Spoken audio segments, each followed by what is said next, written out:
Hello दोस्तों, मैं साक्षी आप सभी का स्वागत करती हूँ मेरे channel infinite love and zoom में, जहाँ मैं आपके साथ ब्लडी सोल का सेकंड पार्ट शेयर करने वाली हूँ। पिछले एपिसोड में हमने देखा कि एक्सीडेंटली साजिशों के द्वारा वो ब्लैक मैजिक वाली रिचुअल कंप्लीट हो जाती है और अनिष्क डिबन साजिश को मिल जाता है। अब वो साजिश को देख रहा होता है, फिर उन लोगों को देख रहा होता है, फिर साजिश को देख रहा होता है, और जो जियांग और जो सब उसके साथ लोग थे वो उन दोनों को देखे जा रहे थे। वो बहुत ही ज़्यादा गुस्से में होते हैं और वो कहावत तो सुनी ही होगी, गुस्सा अक्ल को कहा जाता है। पर जियांग के साथ जो लोग आए थे उनमें से कोई एक इंसान ये बात भूल गया था। वो बहुत गुस्से में होता है और वो उसकी तरफ बढ़ता है, यानी कि यीशु की तरफ बढ़ रहा होता है। अनिक जो कि उसके सामने खड़ा होता है, लाइक जहाँ पर यीशु गिरा हुआ था ना, वो उससे थोड़ी दूरी पर खड़ा हुआ था। अब वो नोटिस कर लेता है, वो उस इंसान की तरफ देखता है अनिष्क, और वहाँ पर जो वो तलवार पड़ी थी ना जिससे जियांग ने उस बच्चे की हत्या की थी, वो तलवार अनिष्क देखता है और अपने आप से ही वो तलवार उड़ के आती है और उस इंसान की गर्दन जो होती है उस धड़ से अलग कर देती है। वो इंसान का शरीर जो ऐसे तड़पता रहता है, गर्दन तो उसके नीचे गिर जाती है और वो फिर मर जाता है। अब सभी लोग जो होते हैं ना, वो बहुत ज़्यादा घबरा जाते हैं सिवाय जियांग के। जियांग तो बस अनिष्क के हर एक मूवमेंट को देख रही होती ध्यान से। वो नहीं घबराई थी और ना ही उसे कोई फ़र्क पड़ता उस इंसान के मरने से।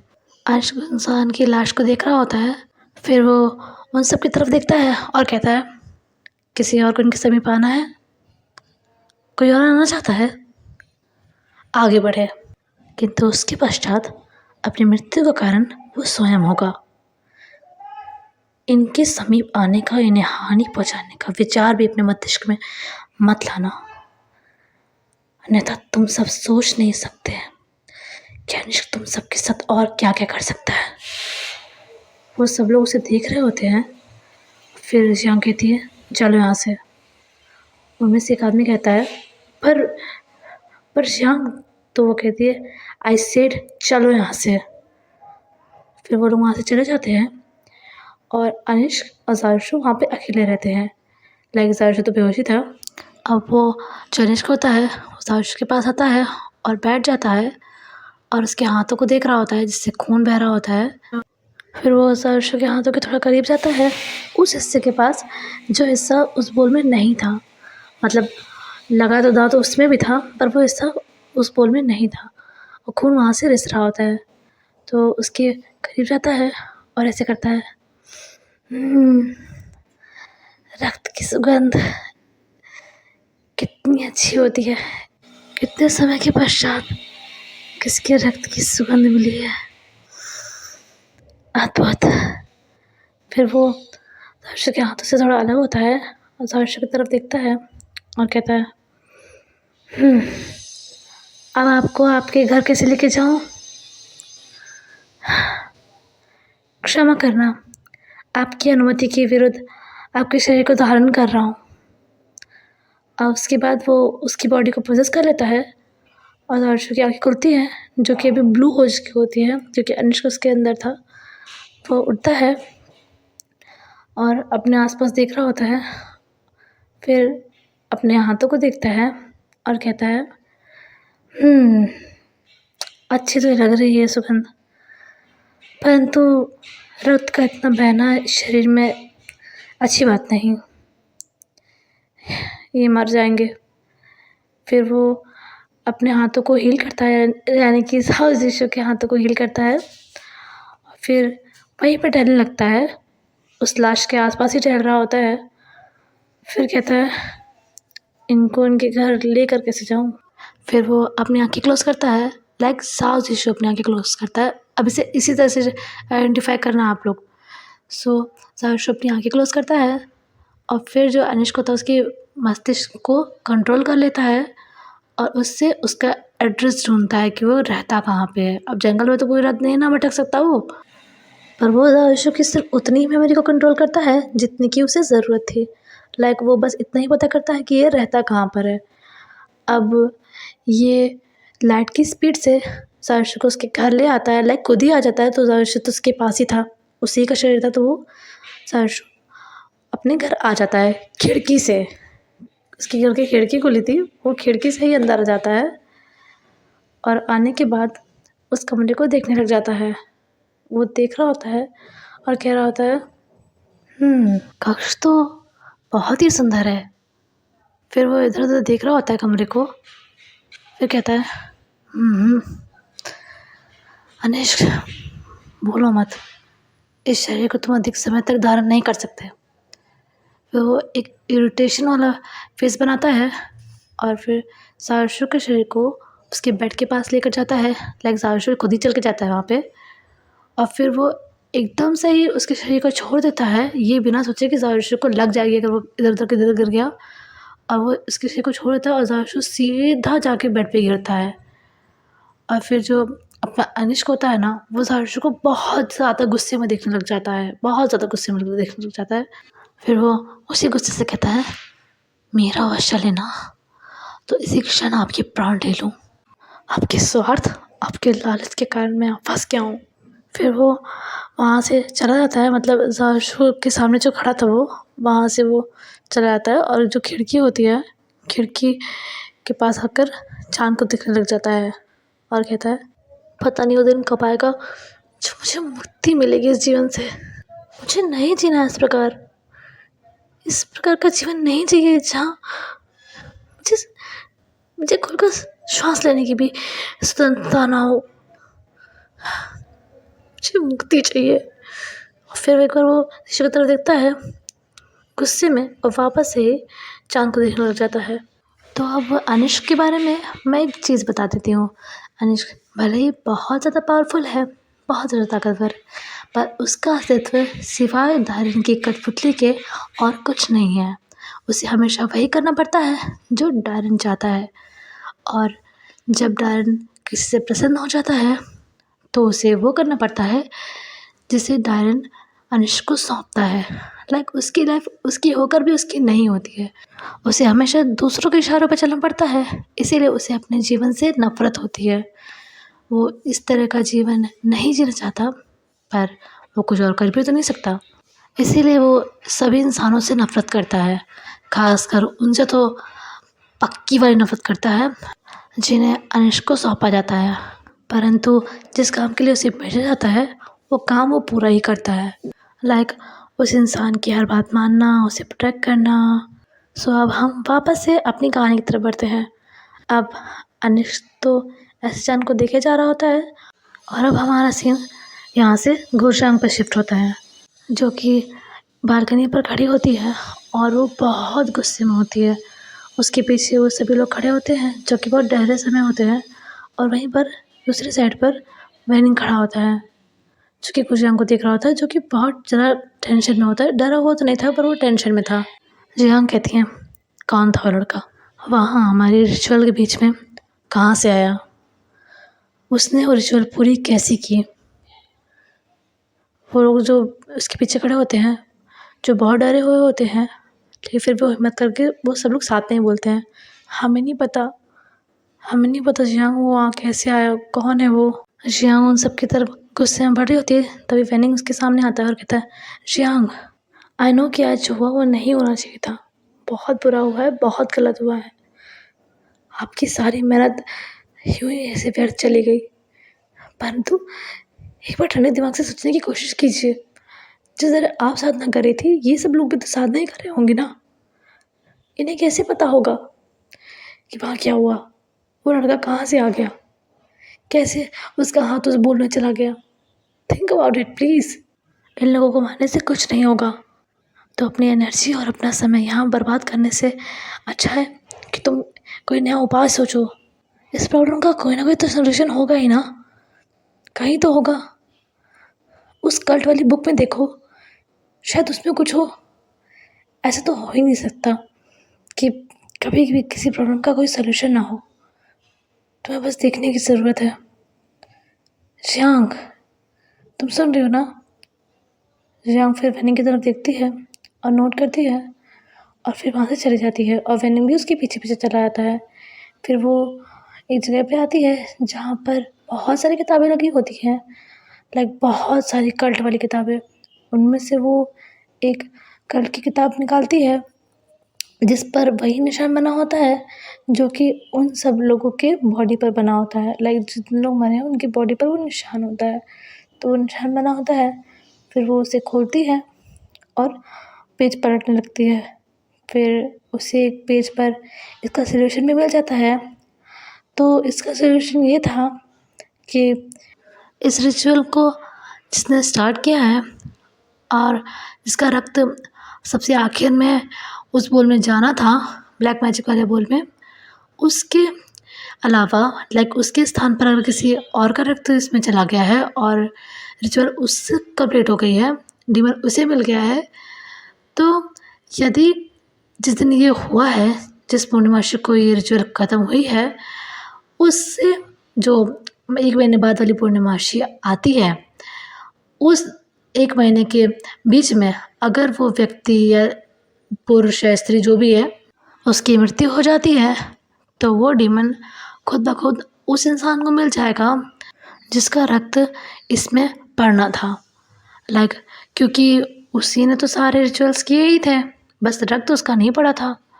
सो उसे मिल जाएगा जिसने रिचुअल शुरुआत की थी और जिसने बाकी सारी बलि दी है, जो भी कुछ किया है उसे मिल जाएगा।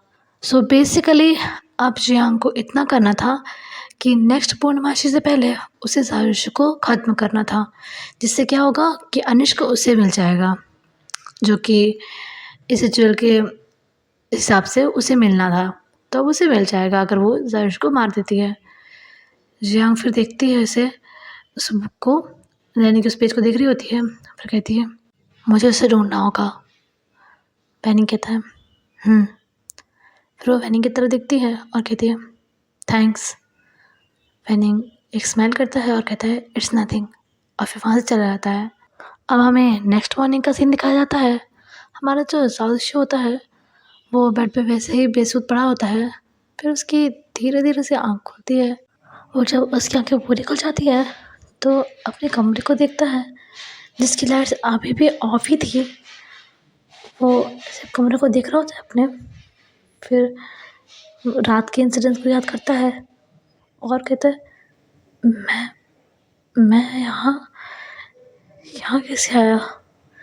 मैं तो जंगल में। और फिर वो सब चीज़ें याद आने लग जाती हैं जो उसने देखी थी। फिर वो अपने मुंह पर हाथ रखता है और फिर हटाने के बाद कहता है वो सब क्या था? वो बच्चा, वो लोग, वो सब क्या था? और मैं यहाँ कैसे आया? फिर वो अपने कमरे को देख रहा था इधर उधर, मतलब जितना उसकी नज़र जा रही थी सामने की तरफ वो उतना ही देख रहा होता है।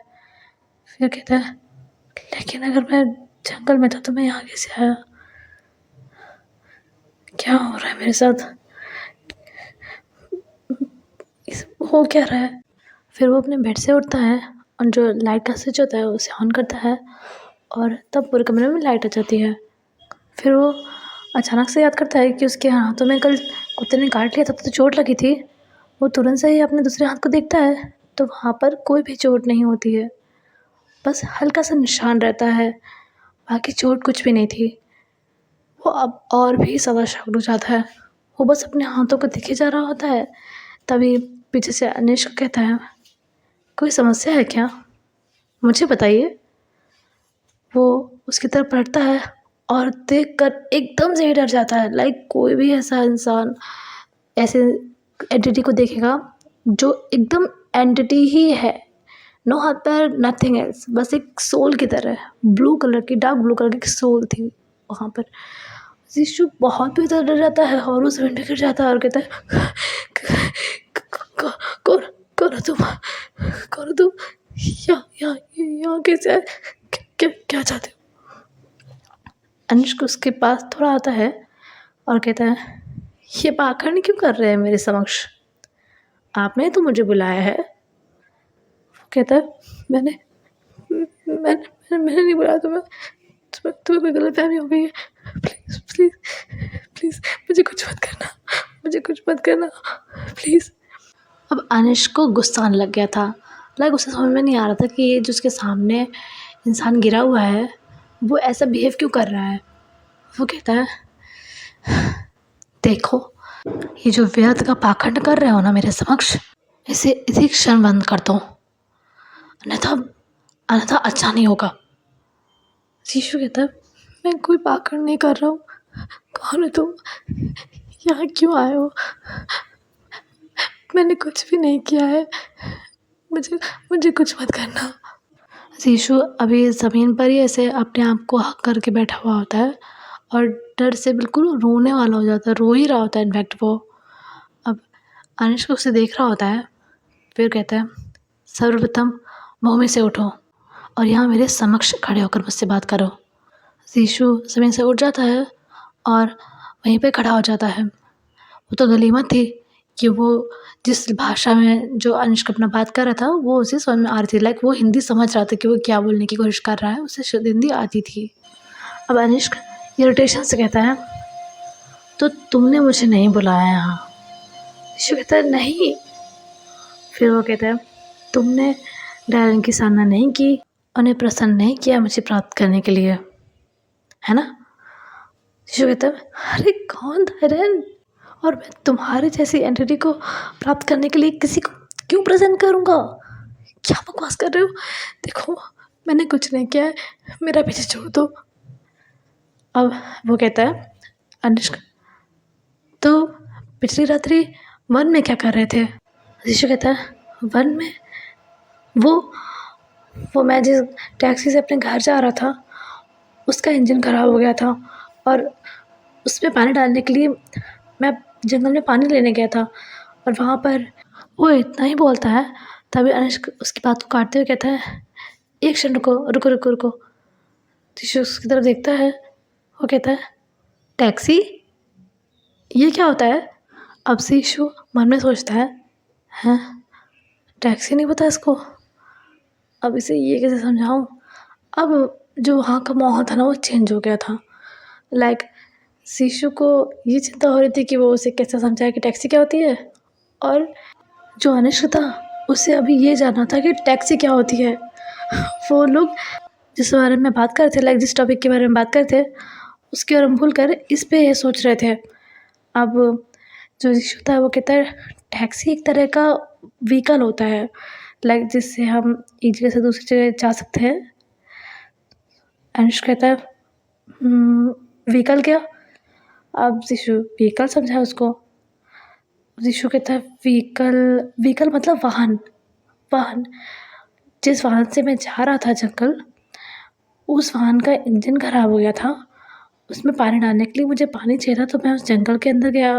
अब अनिष्क उसे फिर से रोकता है और कहता है, नहीं नहीं नहीं, एक क्षण रुको एक क्षण रुको। शीशु फिर उसकी तरफ देखता है, वो कहता है, इंजन? शीशु को अब गुस्सा आता है, वो कहता है, पूरी बात मेरी सुन लो, फिर बाद में इंजन व्हीकल और टैक्सी सब समझा दूंगा मैं, अब मेरी बात सुनो। अनिष्क उसकी तरफ देखता है, फिर कहता है, ठीक है बताओ क्या कह रहे थे। फिर जो शीशु होता है उसे वो सारी चीज़ें बताने लग जाता है, कल रात से हुई सारी घटना, वहाँ तक जहाँ तक उसे चक्कर आया था। अब वो कहता है, शीशु अब उसके बाद जब मुझे चक्कर आया उसके बाद मुझे कुछ भी याद नहीं है कि वहाँ क्या हुआ। अब उसकी बात सुनकर अनिश थोड़ी देर सोच में पड़ जाता है, फिर वो कहता है, समझ गया क्या हुआ था कल। शीशु कहता है, मुझे भी बताओ। अब अनिश उसकी तरफ देखता है और कहता है, उचित है, तो मुझे तुम प्रारंभ से सब कुछ समझाने दो।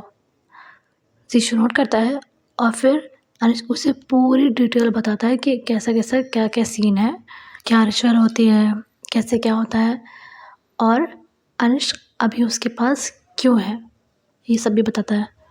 तो अब सब कुछ सुनने के बाद शीशु एक गहरी सांस लेता है, फिर वो अनिश की तरफ देखता है और कहता है, तो तुम्हारा मतलब है कि अब तुम मेरे साथ रहोगे?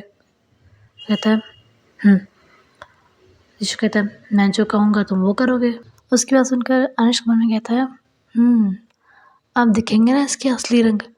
फिर अनिश कहता है, हाँ मैं वो सब करूँगा जो तुम कहोगे। शीशु उसकी तरफ देखता है और कहता है, पर मुझे तुम नहीं चाहिए हो, प्लीज़ जिस दुनिया से आए हो वहीं लौट जाओ। उसकी बात सुनकर अनिश के तो मानो पाँव तले ज़मीन खिसक गई हो। वो उसे दिख रहा होता है और कहता है, क्या? शीशु कहता है, हाँ वापस लौट जाओ। उसने ये एक्सपेक्ट नहीं किया था कि शिशु ये कहेगा उससे, क्योंकि उसके हिसाब से तो इंसान बहुत ही ज़्यादा सेल्फिश होते हैं, और अगर उन्हें कोई ऐसी चीज़ मिल जाए जो उनकी हर मुराद पूरी कर सके तो वो तो उसे एकदम निचोड़ ही देते हैं। पर यहाँ तो उल्टा ही था। शिशु उसे जाने के लिए कह रहा था। वो कहता है, तुम्हें मुझसे कुछ नहीं चाहिए? वो कहता है, नहीं, बस यहाँ से चले जाओ।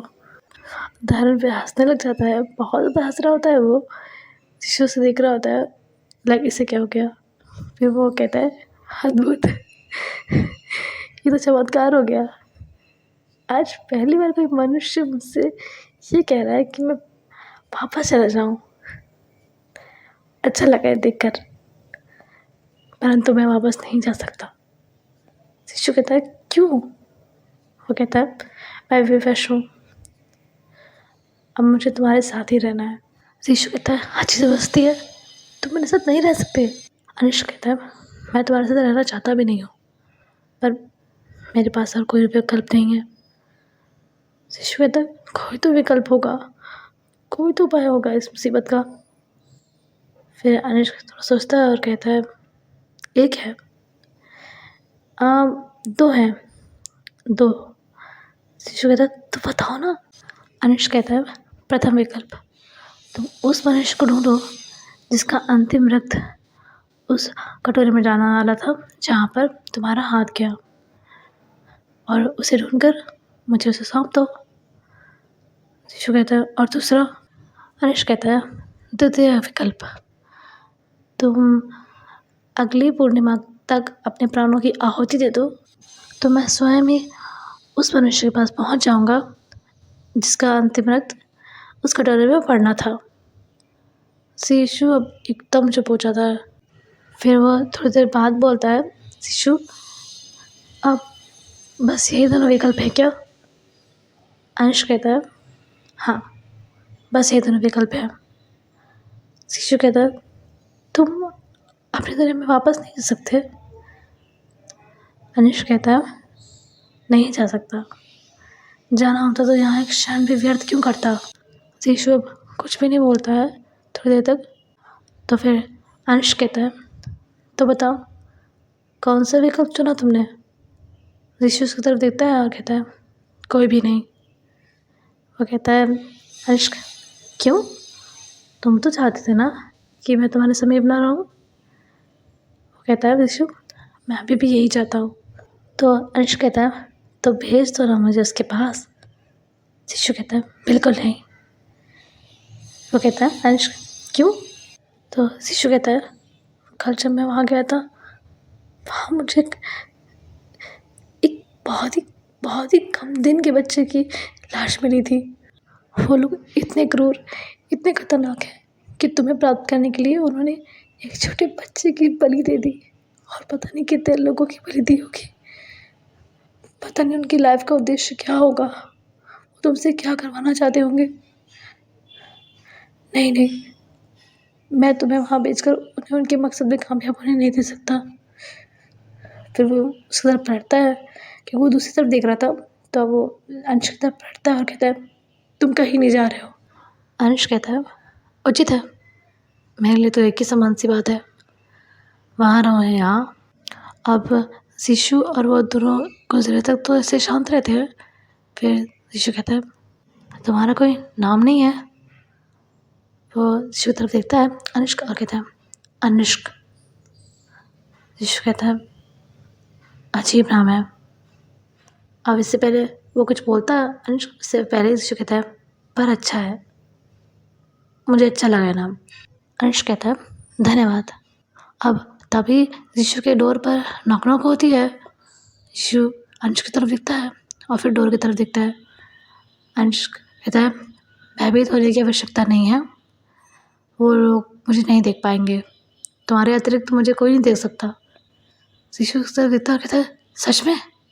वो कहता है, कोई नहीं देख सकता, चाहो तो दरवाज़ा खोल के देख लो। शिशु कहता है, ठीक है। फिर वो गेट खोलने जा रहा होता है, तभी वो वापस से पड़ता है और अनिश की तरफ देखता है। अनिश कहता है, अरे मेरा विश्वास करो, वो मुझे नहीं देख सकते, तुम खोलो तो दरवाज़ा। शिशु फिर नॉट करता है और गेट खोल देता है। उसके सामने मिसेस आ खड़ी होती है। वो कहती हैं, अरे मेरे प्यारे राजकुमार की आँख खुल गई, उठ गए। जीशु कुछ नहीं बोलता है और कहता है, आई एम सॉरी मम्मा, मुझे उठने में देर हो गई। वो कहती हैं, अरे कोई बात नहीं, हम लोग तो तुम्हारे इतने का ही वेट कर रहे थे, कब तुम उठो, कब तुम हमारे लिए ब्रेकफास्ट बनाओ, कब घर की सफाई करो। आखिरकार आपके उठते ही तो हमारे घर का सूर्योदय होता है ना। यीशु शांत रहता है, फिर वो कहता है, आई एम सॉरी मॉम। वो कहती है, अरे कोई बात नहीं, कोई बात नहीं, आप तो राजकुमार हैं, जो आप चाहेंगे वही होगा। फिर यीशु कहता है, आप चलिए, मैं अभी आता हूँ, मुझे बस 15 मिनट का टाइम दीजिए। वो कहती है, सिर्फ 15 मिनट, 15.5 हुए ना तो तुम्हारे शरीर के 15,500 टुकड़े कर दूंगी। यीशु कहता है, ऐसा कुछ नहीं होगा, मैं आ रहा हूँ। फिर वहाँ से चली आती हैं और यीशु गेट बंद करता है। अब हालांकि अनुष्क एक डीमन था, पर यीशु को फिर भी काफ़ी एम्बैरेसिंग सा लग रहा था कि वो यहीं पे था और ये सब चीज़ें हो गई। वो अपने जो दरवाज़ा होता है उसको बंद करके वॉशरूम की तरफ जाने लगता है। तभी अनुष्क कहता है, सुनो। यीशु उसकी तरफ देखता है और कहता है, हाँ। वो कहता है, वो तुम्हारी माता थी ना। यीशु कहता है, हाँ मेरी माता थी। वो कहता है, तुमसे क्रोधित है ना वो। यीशु कहता है, इससे तुम्हारा कोई सरोकार नहीं है। फिर वो जाने लगता है। तभी वो अंश कहता है, वो देख नहीं सकती ना। अब यीशु एकदम से ही शॉक्ड हो जाता है, उससे पलटता है और कहता है, देख नहीं सकती, ये क्या बकवास कर रहे हो तुम। अंश उस तरह देखता है और कहता है, क्षमा करना, परंतु मुझे ऐसा प्रतीत हुआ कि कदाचित वो देख नहीं सकती। यीशु कहता है, और आपको ऐसा क्यों प्रतीत हुआ।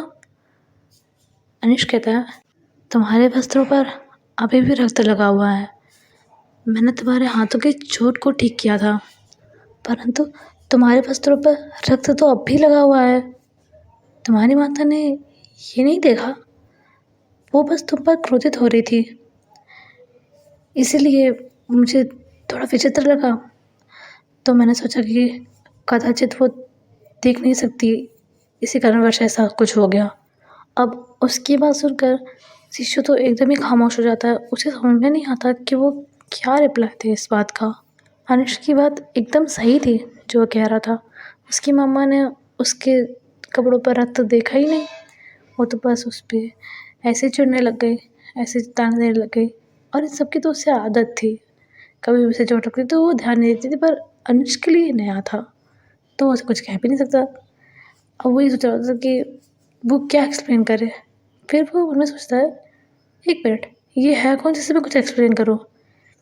वो फिर अनुज से कहता है, देखो ये जो भी कुछ है ये मेरा व्यक्तिगत विषय है, इसमें हस्तक्षेप करने की आवश्यकता नहीं है, समझ गए। और ये बोलकर वो वॉशरूम चला आता है। अब हमें कुछ समय पश्चात का सीन दिखाया जाता है। यीशु अपना नहा धो के बाहर जाता है और अनुज वहीं खिड़की के पास खड़ा होता है। अब यीशु वहाँ का दरवाज़ा खोलता है और रूम से बाहर चला जाता है। अनुज उसे जाते हुए देखता है और वापस से खिड़की की तरफ देखने लग जाता है। अब यीशु नीचे आ जाता है और पूरे घर को साफ करने लग जाता है और आधे घंटे में वो घर एकदम से चकाचक कर देता है। लाइक वो बचपन से ये सब करता आ रहा था, तो वो इतना फास्ट था घर के काम करने में कि कुछ कहने को नहीं। और फिर वो अपने हाथ पैर को क्लीन करता है और किचन में आता है खाना बनाने। तभी वहाँ से युवान आता है, मतलब किचन में, और कहता है, हे यू। वो उसकी तरफ देखता है और कहता है, बोलो युवान। वो कहता है, ब्रेकफास्ट में क्या बना रहे हो। यीशु कहता है, जो तुम बोलो। युवान कहता है, वेरी गुड, तो मेरे लिए ग्रिल सैंडविच, लुओ के लिए पास्ता और प्रिंस भैया के लिए ग्रीन सैलड बनाना, ठीक है। यीशु एकदम से शॉक जाता है, लाइक इतने टाइम में वो कैसे बनाएगा ये सब चीज़ें। वो कहता है, ये तीनों चीज़ें बनानी है। वो कहता है, नहीं, तीन नहीं है, एक्चुअली मम्मा पापा के लिए 2 अलग डिश बनानी है। तो मम्मा पापा के लिए भी 2 डिश बताता है और यीशु का तो दिमाग ही ख़राब हो जाता है। वो फिर थोड़ा शांत हो जाता है तो युवान कहता है, क्या हुआ, नहीं बना पाओगे? शिशु उत्तर देता है, कहता है, नहीं बच्चा, मैं बना लूँगा, तुम जाओ तैयार हो जाओ स्कूल के लिए। युवान कहता है, तुम मुझे बताओगे कि मुझे क्या करना है? शिशु कहता है, मैं बता नहीं रहा हूँ। तभी प्रिंस आता है। प्रिंस कहता है, लेट नहीं हो रहे हो तुम स्कूल के लिए? सुबह सुबह यही सब काम रह गया तुम्हारे पास, जाओ तैयार हो के जल्दी। युवान फिर वहाँ से चले जाता है और फिर प्रिंस उससे कहता है, शिशु से, सुनो। शिशु उसकी तरफ देखता है और कहता है, हाँ प्रिंस। वो कहता है, देखो मेरे लिए सैलड वैलड बनाने की ज़रूरत नहीं है, मैं बहुत जल्दी में हूँ और मैं कैंटीन से ही कुछ खा लूँगा, ठीक है? शिशु कहता है, नहीं बन जाएगा, कैंटीन से क्यों खाओगे? प्रिंस कहता है, मैं कह रहा हूँ ना, मैं खा लूँगा, you don't have to worry about me, okay? और ये कहकर वो वहाँ से चला जाता है।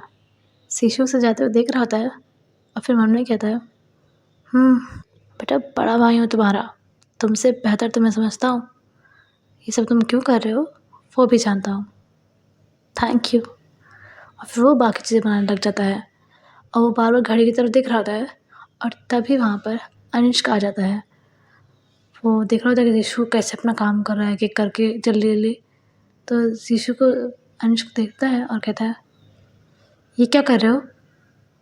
वो अनुष्का को देखता है और कहता है, हे भगवान, तुम यहाँ कैसे आ गए, तुम जाओ यहाँ से प्लीज़। अनुष्का उसे देखता है और कहता है, तुम तो मुझे ऐसे यहाँ से जाने के लिए कह रहे हो जैसे कि मैं तुम्हारा प्रेमी हूँ और तुम्हारे घर के झरोखे से तुम्हें देखने आया हूँ।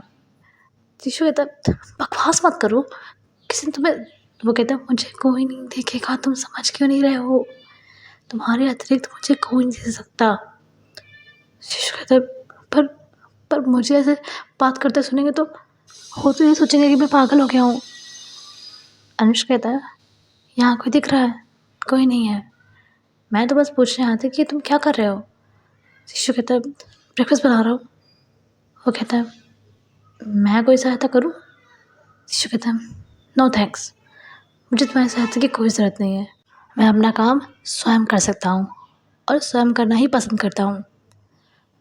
अनुष्का उसे देख रहा होता है और उसे ना शिशु की चीज़ अच्छी लग रही होती है कि ऐसी सिचुएशन में भी जहाँ पर वो इतना फंसा हुआ है, जहाँ पर उसे किसी की हेल्प की ज़रूरत है, वहाँ पर भी वो अपनी हेल्प खुद करना चाहता है। वो अनुष्का से उसकी हेल्प नहीं ले रहा है, ये जानने के बावजूद भी कि उसे यहाँ पर उसकी हेल्प के लिए ही भेजा गया है, लाइक उसी के लिए भेजा गया है। ये सब जानने के बावजूद भी, पूरा सच जानने के बावजूद भी वो उससे किसी भी प्रकार की सहायता नहीं ले रहा था और उसकी आँखों में जो अपने लिए कॉन्फिडेंस था ना, वो उसे बहुत अच्छा लग रहा था।